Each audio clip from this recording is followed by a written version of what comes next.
কালি মৰিগাঁৱত হোৱা ভূমিকম্পৰ জোকাৰণি আপুনি অনুভৱ কৰিছিল নেকি? হঠাৎ কিয় কঁপি উঠিল আমাৰ মাটি? এয়া কেৱল প্ৰাকৃতিক দুৰ্যোগ নে ইয়াৰ আঁৰত আছে কোনো ডাঙৰ সংকেত? জানিবলৈ ভিডিঅ'টো শেষলৈকে চাওক।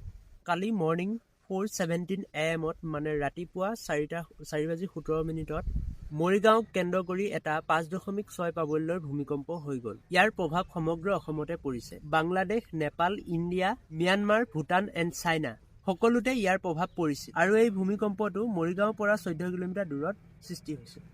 অসম এখন ছিস্মিক জোন 5ত থকা ৰাজ্য।